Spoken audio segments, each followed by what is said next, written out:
Welcome to Jayanthi's kitchen. Chola puri செய்கிறது எப்படின்னு பார்க்கலாம். ஒரு கப்பு கோதுமை மாவு வச்சுருக்கிறேன்.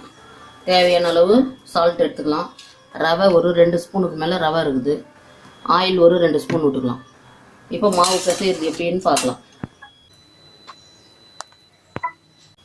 இந்த பாத்திரத்தில் அந்த ஒரு கப்பு மாவு போட்டாச்சு. இப்போ தேவையான அளவு சால்ட்டு போட்டுக்கலாம். இந்த ரவையை அதில் போட்டுக்கலாம்.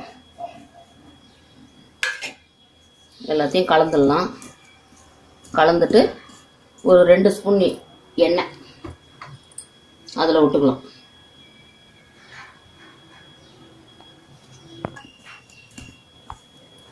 மாவு பிசைஞ்சிக்கலாம். கொஞ்சம் கொஞ்சமாக தண்ணி விட்டு பிசைங்க.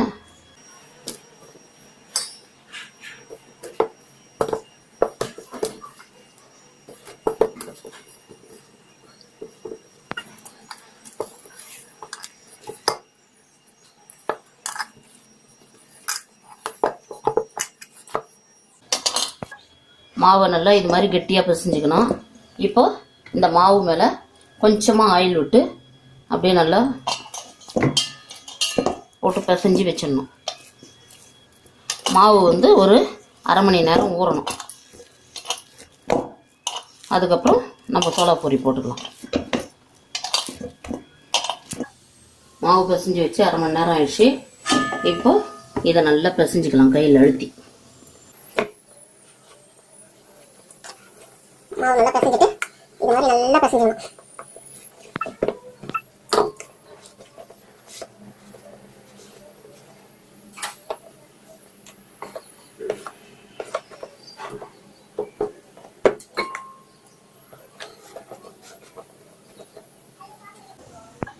ஸ்டவ் பற்ற வச்சாச்சு. இப்போ கடாய் வச்சுருக்கிறேன். அதில் எண்ணெய் ஊற்றிக்கலாம்.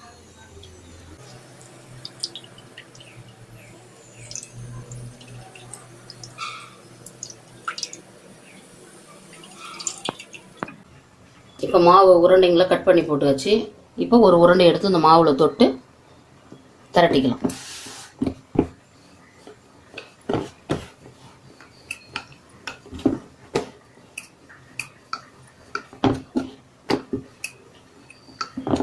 இப்போ எண்ணெய் காஞ்சிடுச்சு. அது கடாயில் போட்டுக்கலாம் திரட்டின பூரி.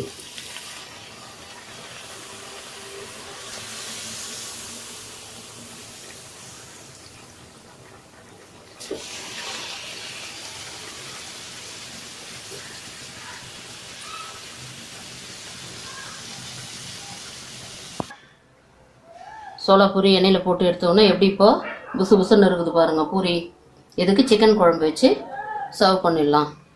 சாப்பிட்டு பாருங்கள். நீங்களும் இதே மாதிரி செஞ்சு சாப்பிட்டு பார்த்துட்டு கமெண்ட் பண்ணுங்கள், சப்ஸ்கிரைப் பண்ணுங்கள், லைக் பண்ணுங்கள், ஷேர் பண்ணுங்கள். தேங்க்யூ.